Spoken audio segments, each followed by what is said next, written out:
And we are officially live on the internet. Hello, everyone, and welcome to La Nextrema, your NXT PLE review show here at BC WrestlePod. And I'm excited. It's been a long journey to get here because we were supposed to do this last week, but flat tire and waiting 4 hours for a tow truck is kind of what prevented me from hosting the review last week. But we are finally here. My name is Mikey El Jefe of BC WrestlePod, and I'm so happy to have my longtime friend and, of course, mi hermano, mi boricua, mi favorito, Mr. Macho in the building. I have really missed you, my friend. Same. It's really exciting to be back. I'm happy to be back. It's definitely taken a long time. Definitely jumped off for a little bit from doing any review shows here and anywhere else. I mean, I really haven't done any YouTube shows at all. I've just kind of like sat out that side of it, but I'm definitely excited to talk about this show because what a show to bring me back to the fold to be able to come back and have this conversation with you. We both share this love of NXT and the talent that surrounds NXT and the booking decisions and just the spectacle of it. And I got to be honest with you, this show was, I'd have to say it's the best PLE since Evolution. That's how I felt about it. You know what? I have to agree with you in terms of if we're looking at main roster PLEs and NXT PLEs. This is a really solid one and a really good one. And I'm gonna bring up this point lots of times throughout this review, but I feel that NXT has the added benefit of being able to work with not just the talent in NXT, but because we get TNA coming over, we get Evolve people showing up from time to time, and like we're going to talk about here with AAA stars now also, and just the interwovenness of everything. I really excited for Gold Rush starting in 2 weeks because we get those four different brands, so to speak, crossing over, and we're going to talk a little bit about it at the end, how we've been setting up for Gold Rush, especially after last night. So I'm excited, but we got to get through Halloween Havoc first, which again is a really, really solid show. And let's just not waste no time. So I appreciate now because I watch everything. Sometimes I love me a card that has lots of matches. I also am glad that Halloween Havoc, we're like, you know what? Let's just give y'all 6 matches and we're good to go. I'm like, hey, that's a solid sweet spot for me. It's not too less. It's not like 15,000. It's not a 15,000 match card, which, I will also enjoy. I'm not going to lie. But this was the perfect sweet spot. And yeah, color me surprised. I think NXT did a really good job for me personally. They pulled out some swerves that I was like, oh, so we made that decision. I'm here for it. Yeah. Agreed. So let's just jump straight into it. We got 6 matches to talk about for Halloween Havoc, and we kick things off with a really fun match. Wow. God. I knew that this was going to be a fun one, but we had opening up Halloween Havoc is a tag team match with AAA's Mr. Iguana and La Parca, or at least this version of La Parca, being accompanied by La Yesca, the Iguana as well, taking on probably one of my favorite NXT folks right now, and since his debut, Mr. Javon Evans, and then of course my other personal favorite, Bouncy Boy over in TNA, and the current X Division champion in Leon Slater. I have no words. I was just like, yeah. I really thought this match itself was a blend of athleticism and campiness. Because the usage of the Iguana itself and how Leon and Javon sold so well for it. There were a couple of times where I was like, oh, please don't break character. Please don't break character. Just go with it. Because it's really cool. I really enjoyed that. I was a little worried at Mr. Iguana because I felt like I feel like La Parca is typically campy, right? Like he's not as like old school La Parca was like he was campy for a little bit, but for the most part, he was definitely like a good worker. And I thought this match was great. I'm a big fan of Javon. We've talked about Javon a lot on these NXT reviews. Leon has just come on as one of the best like high flyers in the business. I mean, clearly like probably the best finisher in the game right now. Like I don't know, like to take Jeff Hardy's move and then somehow in midair turn it into Juventud Guerrero's finisher is just like wild to me. It is like, oh my god, it's spectacular. This match was really, really fun. It was entertaining. It was pro wrestling. It was great. And I think this was a really smart way to open up the show for me personally, because again, it has all those elements you mentioned. We got high flying athleticism, but the campiness of wrestling with the shades of like the old school campiness with wrestling. And honestly, these four work pretty well together when you mix the athleticism and the camp too, which I appreciated. And again, I love Javon. I love Leon as, of course, somebody who watches and covers TNA here. And their match at Bound for Glory, minus how it ended, was one of my favorite things outside of Mike Santana winning the title. But that's for a whole other show, which we can also talk about because I audibly ugly cried. I ugly cried. Same. We'll talk afterwards, though, because that moment meant a lot. But Javon and Leon do pick up the victory here. I would love them to run it back. Anytime we get Javon and Leon on the same side or going up against each other, I will take it anytime I can get. And this was a really, really solid way to open up Halloween Havoc. And the same can be said for what we got next too. And I'm just sitting here and I'm just like,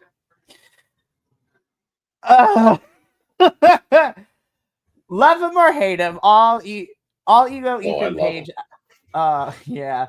I love Ethan so much. In-ring, character-wise, the good stuff. But yeah, Ethan is one of those few people that I put in a category that I call that, when you have non-luchadores or luchadoras go up against each other and work with, those skilled in the arts of lucha libre, if they play off them very well and they just allow them to do amazing things. First off, a shout out to El Hijo del Dr. Wagner Jr. coming out in, the old school Halloween Havoc, like inspired purple and everything. I'm just like, damn, the historian in me is crying, and I loved it. This was just so fun.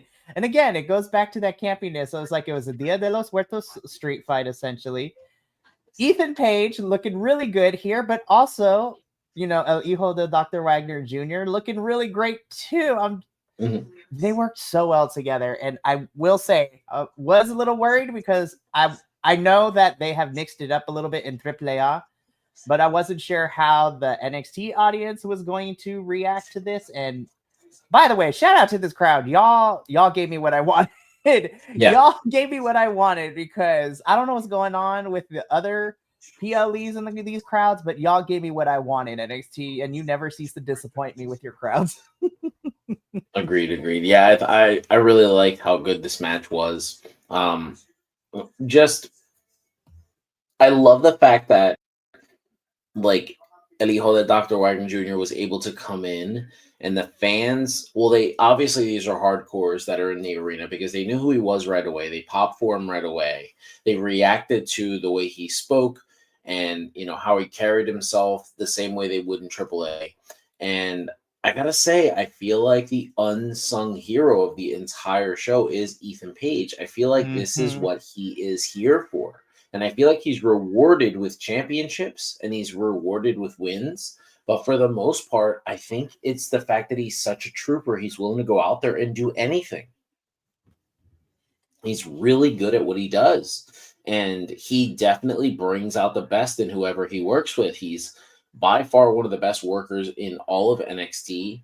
And I think it says a lot because he's one of those guys I want to compare him to Bailey, because you can put Bailey out there with anybody and that person's going to come out looking like an absolute star. And that's what Ethan Page has become. he's become that guy where it's like, oh, you want to make someone look really good?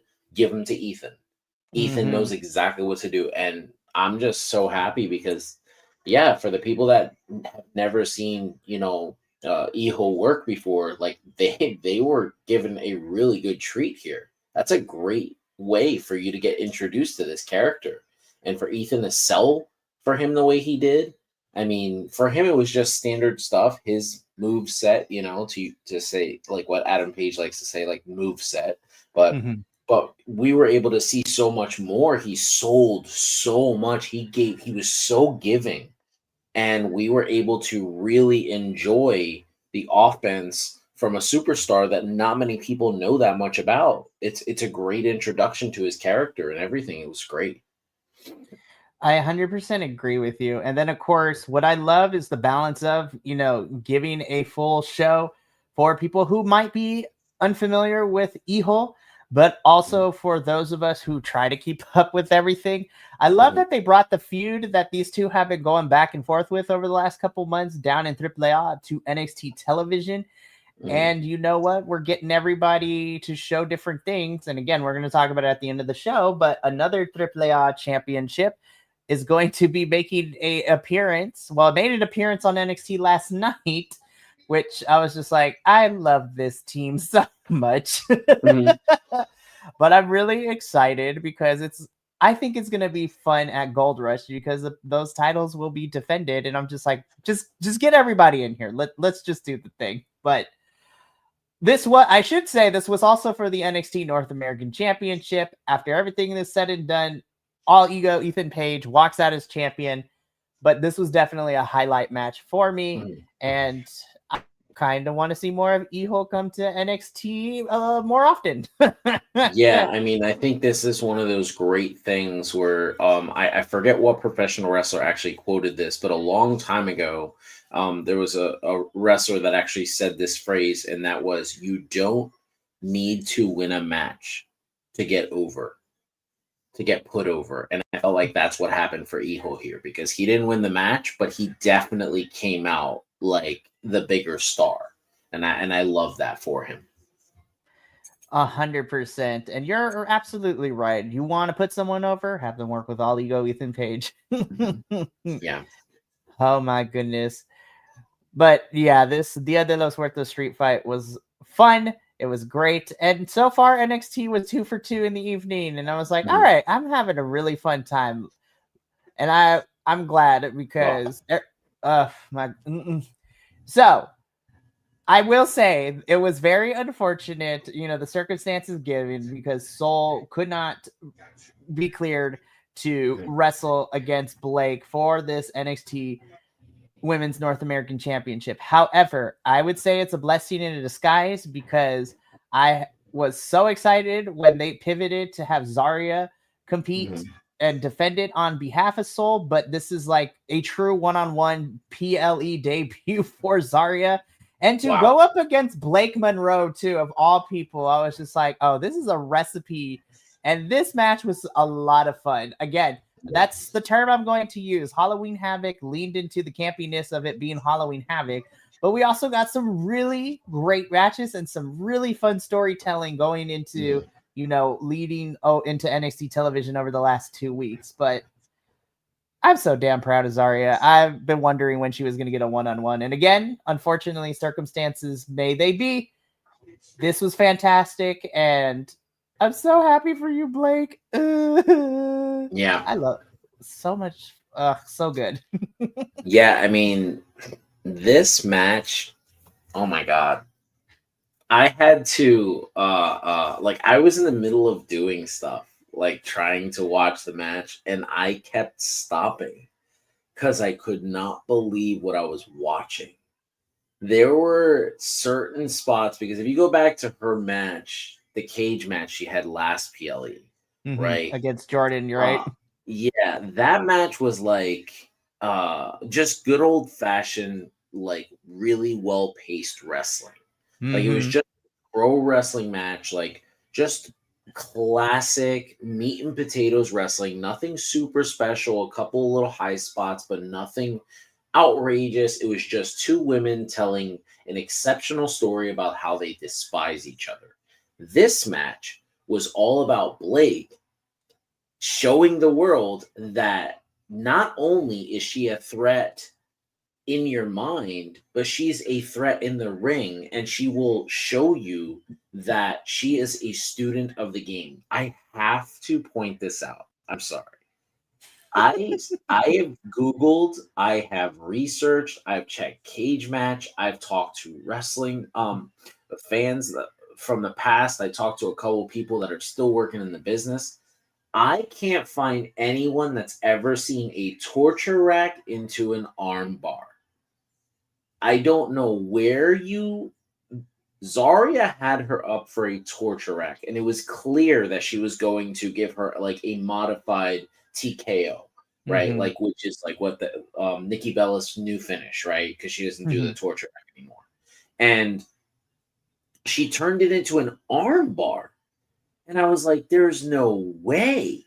Like, how you do that. And then the thing that kills me, which if people don't know who Deonna Purrazzo is, her finisher is a Fujiwara armbar. That's her finisher, right? That used to be MJF's finisher. That is little Guido Marichato's finisher from ECW. That is a beautiful armbar. It looks wrenching. It looks like it hurts. And she took the F5 and turned it into a Fujiwara armbar. And if I could just tell you how impressed that made me, how happy that made me. How long has Brock Lesnar been doing the F5? And we've never seen Kurt Angle. We've never seen the 04 Rumble winner. We've never seen Eddie Guerrero. These technical masters that have been in the ring with Lesnar have never turned that move into that. And she did. And to me, that was her way of telling the world, like, you think you got me beat? You don't. You think you know me? You don't. And my Lord, it almost felt like she didn't show us her true ability in AEW. Or Stardom. Like, it felt like she has so much more in her bag that she's willing to show the world. And I just, and it's crazy because Zarya selling for her made Zarya look so good, right? Because she looks like someone where it's like, okay, I'm going to so I'm not going to win this match, but you're going to remember that I did most of this stuff. And she was able to they both shined. They work really well together. And I don't want this to be a one-off. I need more of these two. 100%. And I think that collision course is still happening because I know, briefly talking about it, but I know that Zarya is involved with this women's speed tournament to crown the new speed champions, and Soul had to relinquish the title. But yeah, I think this PLE proved, I was like, I think Zarya is ready for, a feud, like a legit feud. I mean, she and Soul can still be together because I love that pairing. But with Soul, for however long she's out for, I think it's time to start utilizing Zarya. And I'm like, you guys, there's a reason that Rhea Ripley sings high praises of Zarya. Like, if you see her, when she was announced that she was going to be here, I was like, oh, the Australians and the New Zealanders are about to take over. And Rhea Ripley's like, just wait, you guys. She has something special. And I'm just like, yep. Let's go. Let's go. If Rhea Ripley tells you that it's special, you guys trust her judgment. I'm just saying it right now. And my God, I love that you said that, because is that not a true statement? Is that there's no truer statement than that? New Zealand, Australia, they are taking over professional wrestling, and I'm here for it. Let's go. Let's go down under together because I'm excited for it. I know a lot of people like to put certain parts of the world as like hidden gems, but honestly, for me, watching as much wrestling as I do, I truly feel that New Zealand and Australia in the last 2-3 years, I feel like are the true hidden gems, because you have, I don't even want to say diamonds in the rough. You have true gems waiting to be discovered. And when given the time and the backing and everything. And this is not just applying to NXT, but like I'm thinking of all the crazy Australians that are kind of killing the game right now. Of course, you're talking about Zarya. You know, Rhea Ripley is one of my favorites, and she is at the top of this of this women's division on the main roster. Over in other companies, you have the likes of like Toni Storm, who probably has one of my favorite women's characters within the modern era, and just amazing. You have Kyle Fletcher go from being a tag team wrestler, and due to injury to his tag team partner, Mark Davis, let him run with the ROH TV championship for a little bit, and then to see his character evolve and to see the matches he's had, and he's TNT champion. And that I'm just like, Australia and New Zealand is where it's at right now. And 100%. It's just really fun for me as a wrestling fan to watch other wrestlers be fans of other professional wrestlers. Especially here in WWE, Rhea Ripley singing Zarya's praises, telling us to watch out for her. You have Asuka and Io and Kairi with Julia. Stephanie McMahon is just Stephanie to me is the epitome of, she's your favorite wrestler's wrestler. But man, this match was so much fun. I'm so happy Blake Monroe is our new NXT Women's North American Champion. I'm so excited I am here for the era of Blake Monroe. And again, 3 for 3 NXT, 3 for 3. At this point of the show, I'm just like, wow, this is really, really fantastic. Yeah. And going from one women's match to another, I'm just like, I am a person. I am not afraid. I wear my heart on my sleeve.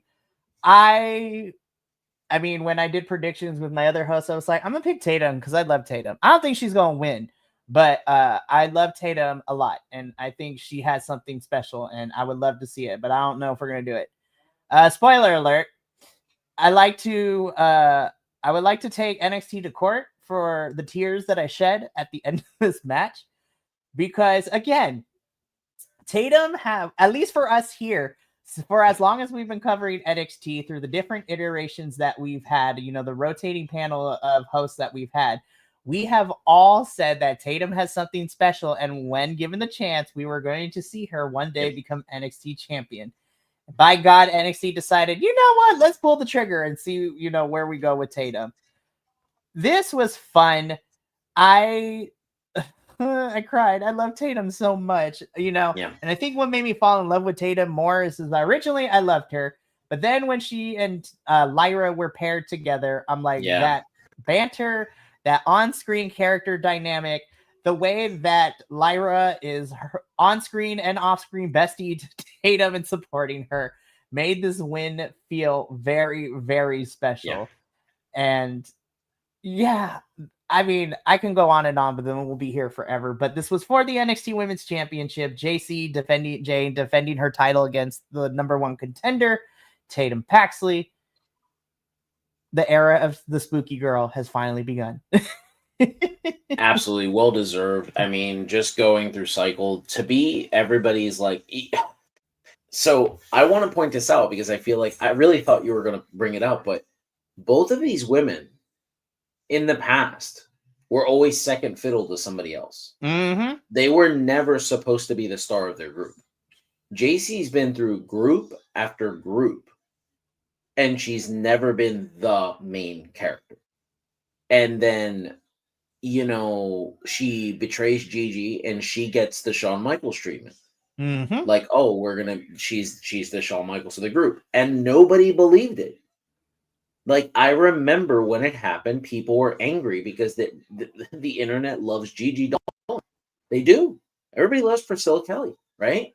And that's how it was. And I felt like, man, if you didn't know who JC was before, when she won that championship, I gotta say, she's the only person that I've ever seen in professional wrestling, at least in my lifetime, that won the title and where you as a fan expected the title to make her, where oh, the title was jewelry to her. She carried that shit like she's always been the champion. She was so good as the NXT Women's Champ. She was one of the best. Her character work, her promos, her presence, everything about her in-ring style is so different from everybody else because it's like I don't know, I can't really describe it. And you think, oh, like she's not supposed to have this spot, she's not that good. No, that's a lie. It's an absolute lie. She showed out, and I gotta say this. If she doesn't do what she does with this reign, Tatum's win does not feel as monumental because it really felt like Tatum just clawed that championship away from like the best champion on the roster. And that to me is what made Tatum finally overcoming everything to where she had best friends leave and she has nobody supporting her. And then she almost got betrayed at the end of this match. You know, like the whole Izzy thing. Like, listen, Izzy, we get Braun Breaker's your man. You don't have to do his stuff. You know what I mean? You can be her friend. Like chill out. You know what I mean? You don't want the bird lady to come down and take care of you. Just listen, let's calm down. I am a grown man, and I agree with that statement because I do not want to make Lyra mad because I know Lyra will kick my butt any day of the week. I want to be Lyra's friend. I don't want her to beat me up because she will beat me to a pulp, and she scares me. I'm like, listen, if her and Becky Lynch have come up together, it's game over if you make her mad. Like, she will. I'm telling you, the School of Hard Knocks will come out with that one, and I love Lyra for that. This match was great. What a contrast to the previous match, the previous championship. Two great storytelling matches, but this one just felt so unique on its own, and it was a really special thing to see. And I'm just glad that two women that were never really looked at by the WWE universe, by the NXT fandom, as like the main star, the main character. There was always somebody that was supposed to be better than them, right? For JC it was Mandy Rose, and for Tatum it was Lyra. Like, okay, they're just going to be the second. For them to go out there and be like, oh yeah, we can do everything they did and we can do it better. And they did. They were spectacular. And I love the little behind the scenes stuff that we get to see how emotionally invested Shawn Michaels is with Tatum Paxley. And here's the thing too.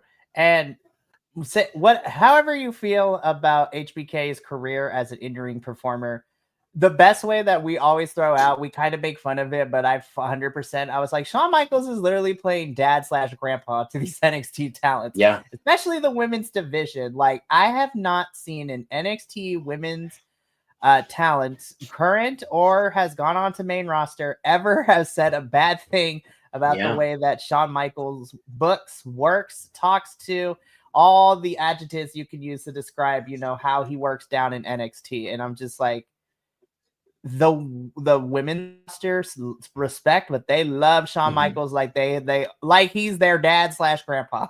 You know what it is too? It's because the GOAT conversation is supposed to be like a personal one. It's always like, who's your GOAT? But like in the back of everybody's mind, I think for the most part, universally, everybody believes it's Shawn, right? Like, it's just like one of those things. Like, you might have a personal one. Like, it might be Eddie for you. It's Sting for me, right? Like, it's just one of those things. But I think that the workers, the people that work in that company, I think a lot of them view, like, this is Michael Jordan. Like, this is who this man is. And look at where he reached. He wasn't supposed to. He's like 5'11" or 6 foot tall or whatever, whatever his worker height is, right? Because his worker and shoot height are not the same thing. Because I've taken a picture with him at an airport. He's not. I'm 5'10". You know what I mean? So it's just like, I think it's taking advice from somebody like this, and it's what you said. It's a dad grandpa thing where you can tell when he talks about the talent, even in interviews, that he is very much invested in their success. Like, he wants them to do well. there was this really great quote, not like I'm trying to turn this into like a quoting show, but there's this really great quote that the only man who ever wants you to be better than them is your father, right? Like, that's just how it is. Like, that's the only man that ever wants you to do better than them is your father. And then think about it, like Sean looks at it, that these are all his kids. So he wants them all to do better than him. And it is a beautiful thing to see. It's awesome and it's great the way he lets them go out there and just be themselves. And he just accentuates what's really good with them. Like, oh, you know what, Tatum, you're good at this. We like the spooky, but why don't you show everybody just how athletic you are? Why don't we show them just how special you are in this sense, right? Like, you don't always need to be doing these like spooky matches. Why don't you just go out there and have a good wrestling match? Show them that you were a power lifter, that you can do all of this stuff. Like, I think it's spectacular how he's able to just really bring out the best in all of this talent. 100%. And again, because Shawn Michaels works with this talent and truly, like you said, wants to see them succeed in all aspects, that's why, of course, the hope for all these talents is for them to make it to the main roster one day. That's for Raw and SmackDown. And we would love to see them on Raw and SmackDown. But it's just, I love it because, I feel that NXT and Shawn Michaels, they put in the work. They make NXT great for everyone, character-wise, wrestling-wise. And then, because we're speaking about NXT and I don't want to dive too much in Raw and SmackDown, but there's a reason that, myself, Macho, and a couple other people within our podcasting circle get a little frustrated when our NXT call-ups happen. And then I was like, you had the playbook. Why did we mess it up? Yeah, I don't get it. I feel like in NXT, it's a smaller scale. And they're able to just let the talent be successful. And the return of investment is just getting the person to the main roster as opposed to like worrying about the money they make. And I think they have to ride the wave of money on the main roster. And that's why they keep trying to pull every single penny out of the same story over and over and over, as opposed to just booking to improve talent and make people better. And I also think a lot of what the difference is, like, this is a youth movement. That's like a lot of the people on here are like, you're young, like people don't even know, because you'd have to Google it. Like, Obafemi's 28. Like, they think this man is in his 30s. Like, he's not even there yet. These are literal kids. Like, I say they're the NXT kids, but truly they are NXT kids, young adults who are shaping to be the future for this business in WWE. So I'm just like, but I am so happy. Whatever you have to say, I love JC. She had a fun run as NXT Women's Champion, and for her character, she also, as somebody who watched TNA, I was just like, I hate you holding that TNA championship, but not like actually hate you. But I was just like, now you're making me excited to see who's going to take that title off of you. Yeah. I was just like, and same thing with the NXT Women's Championship. I was like, oh man, I don't hate you personally, JC, but I was like, man, you are making everybody look really cool. And I can't wait to see who is going to finally take the title off of you. And you know what? This was a fun match. I love the celebration, after this match. And we closed the show, fast forwarding a little bit, on Tatum celebrating backstage and telling the world that things are going to get crazy on NXT on Tuesday. So congratulations to Tatum. I'm excited to see where her championship reign goes. A lot of fun into this. So we get into our semi-main event next. And I was just like, oh boy. Say what you will say. I feel like I'm going to be in the minority when I say this. Again, the Hardys of a certain age, but the craziest thing is, it was just like, damn, they still kind of got it when it comes to these kinds of matches. I was like, don't hurt yourselves now. But Hardys, I feel like, are one of the few acts where I was just like, I have never seen a singular wrestler or a tag team, or at least in my lifetime, I should say, because that probably has happened before. But dang, the Hardys are still going nuts. Yeah. This is kind of a good one here. I feel like the Hardys are like the greatest tag team ever, right? And I feel like everything that they do is for tag team wrestling. They want to like push the next crop. They want to make the next star. And even though Ava was kind of mean on Twitter, calling them, Walmart Shield, I thought that Dark State, they looked really good. I know we weren't really excited with them originally. Like, I think when they debuted, we were like, "What is this?" Like, I don't think me, you, or Will were really into it yet. Is this? I was like, they have grown on me a little bit. I still am a little upset with them. I was just like, now I know we were playing it off with laughs with Cutler over here, just being very sus about everything, and it was annoying. But I feel that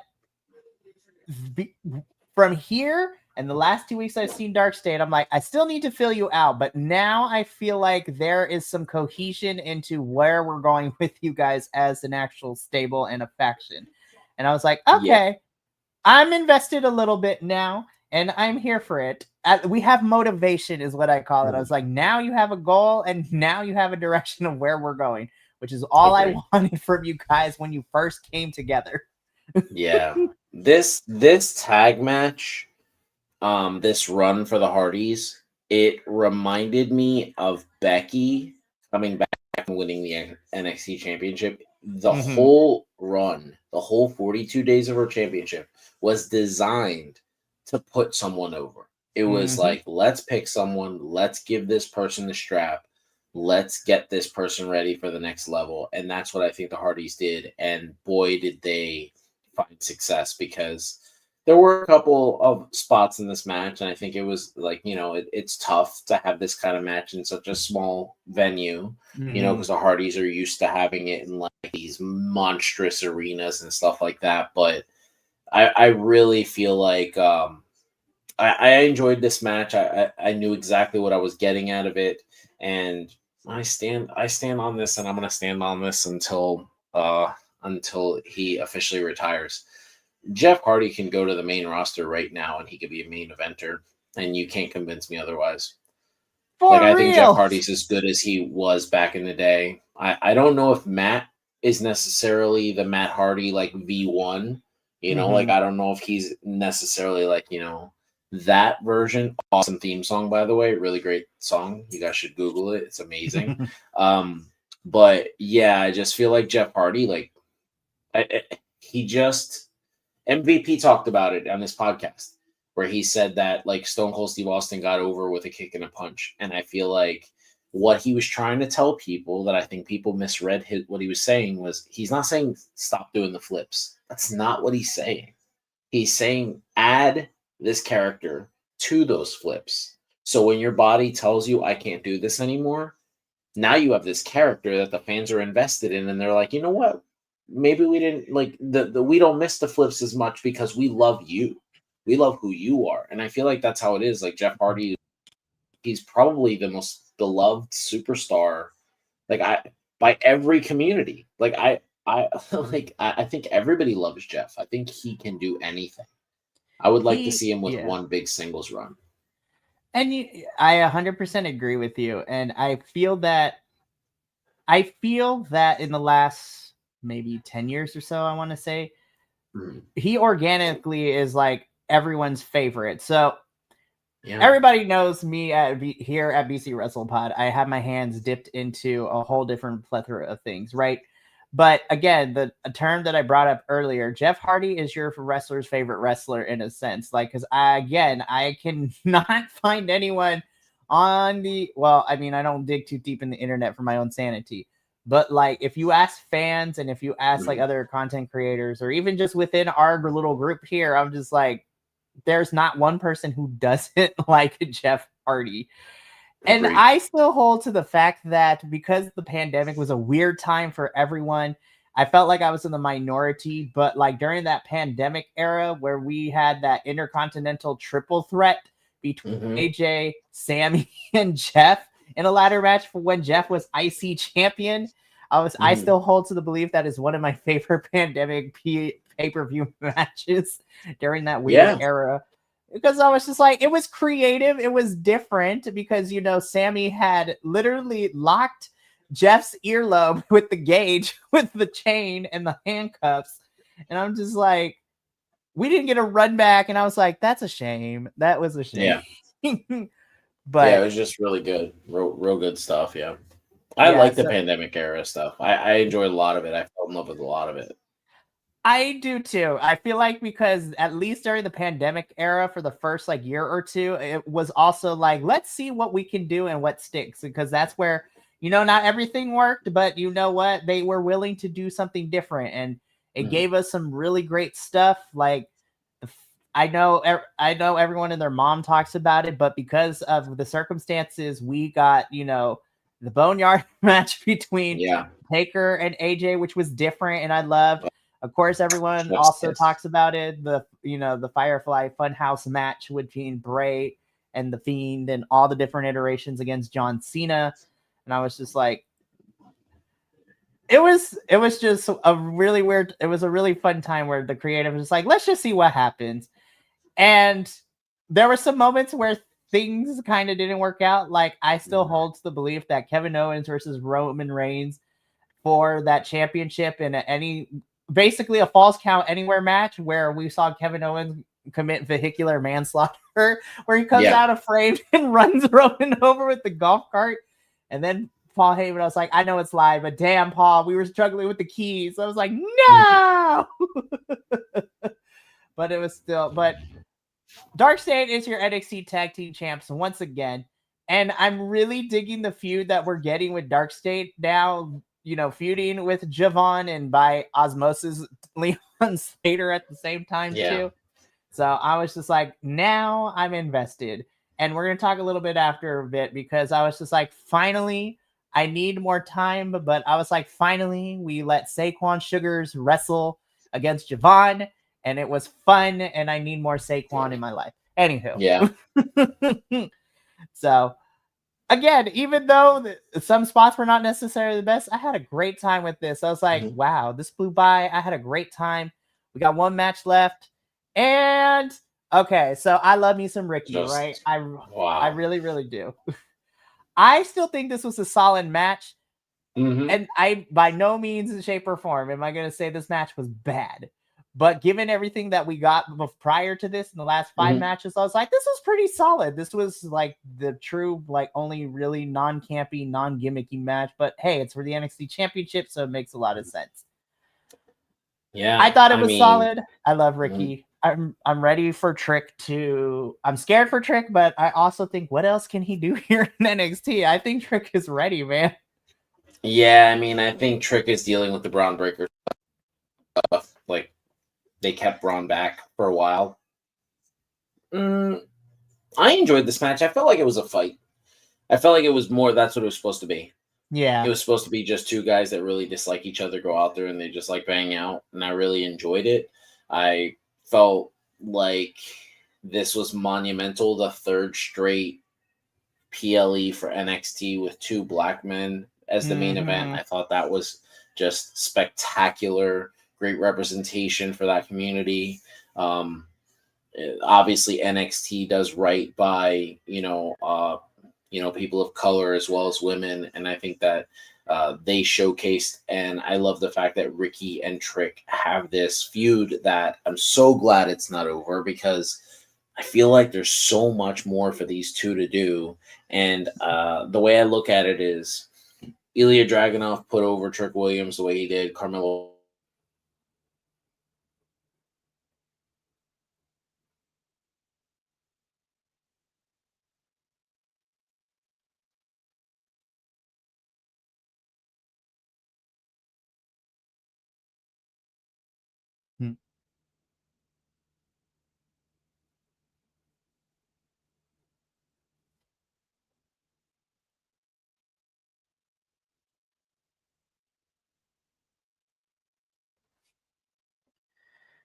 Uh-oh.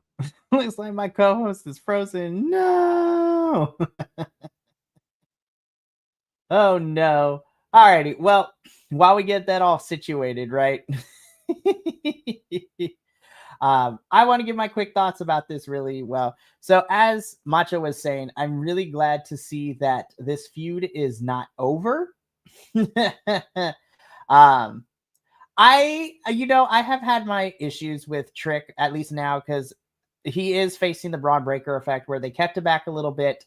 I think Trick is ready to move to main roster. I'm scared for him on main roster, but I think he's ready to move to main roster. And honestly, unless they're doing something more after this, we're getting a last man standing match between these two next week, I believe, on NXT, which I'm kind of surprised we didn't wait till Gold Rush for it. But hey, you know what? It is what it is, as the kids say. But yeah, this definitely was a fight. I feel that this was not necessarily like the most gimmicky match or campy match, but it was a fight and it needed to be. We have quickly developed this a feud where these two hate each other's guts. And, it was a lot of fun for sure.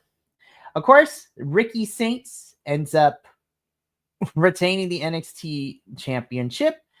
And yeah, Ricky celebrates as Halloween Havoc goes off the air.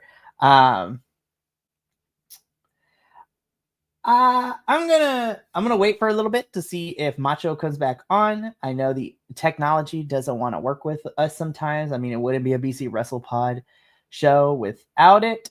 But I do want to quickly talk about what NXT has been like the last 2 weeks, because we didn't, unfortunately, due to my circumstances, we didn't get to review Halloween Havoc last week, and we've had 2 weeks of NXT. So NXT has been kind of cooking.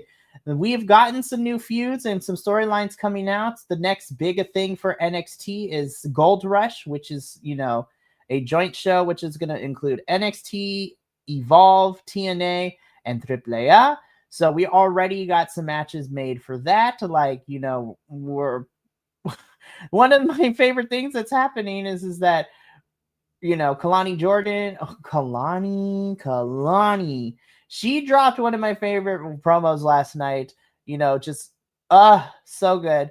And after defeating Tara Mae Steele, she is defending her TNA Knockouts Championship in a triple threat against, TNA's Liang Lee and Jordan Gray. So it's going to be a good match. I think it's going to be fantastic. Yeah, but I was just like, the fans were not here for Kalani, and I love that promo so much.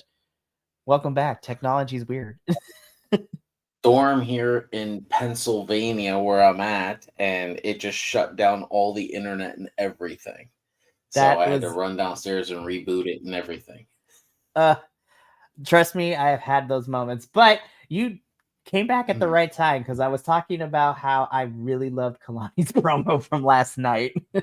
Oh yeah, just a spectacular promo. And I'm just like, again, we talked a little bit about it beforehand, but when Kalani was going heel the first time, I was just like, okay, I see where we're going. I need a little bit more. And I was just like, this promo is exactly what we needed. And I'm just like, oh, this is going to be so good. I cannot wait. Yeah. And like I said, I am shocked.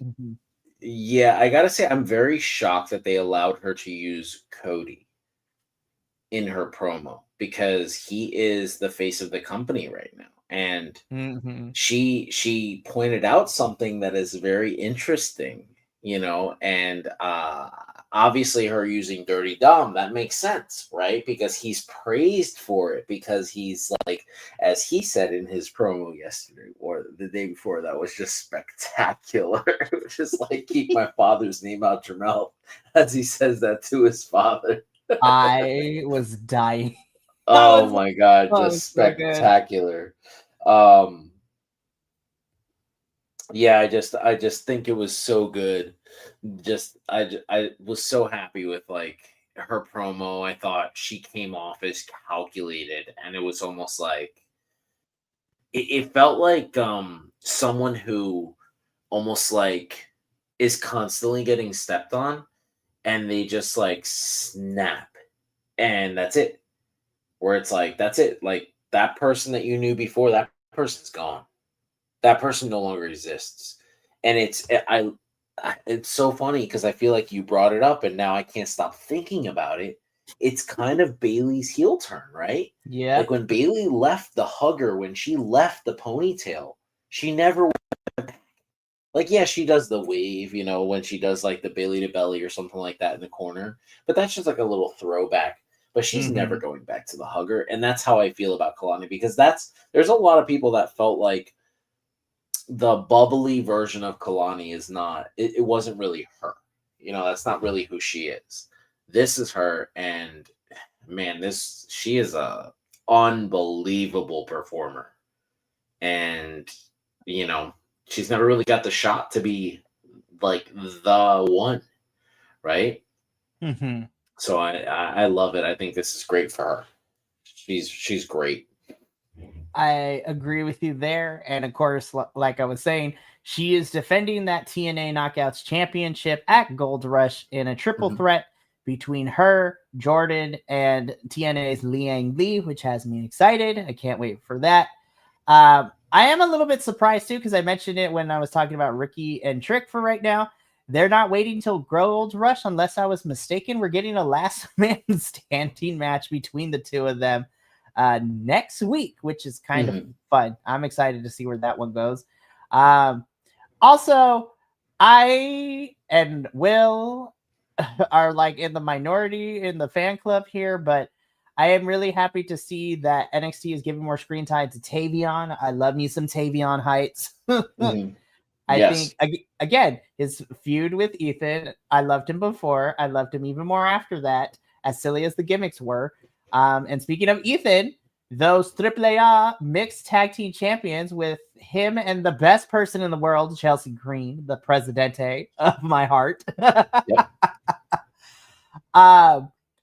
Again, those two just know how to make really good TV and really good fun, and also are one of the smartest and also put over everyone. And I'm excited for the chaos that their match at Gold Rush defending those AAA mixed tag team championships against Joe Hendry and somebody who have also missed on my screen on a consistent basis is Thea Hale. So I'm just like, oh, this is going to be chaotic, and I'm here for it. Yep. So I'm excited. I think it's going to be a great couple of weeks here. I'm looking forward to it. I know NXT, it doesn't matter how polarizing, Raw and SmackDown are. NXT is always there to bring your spirits up.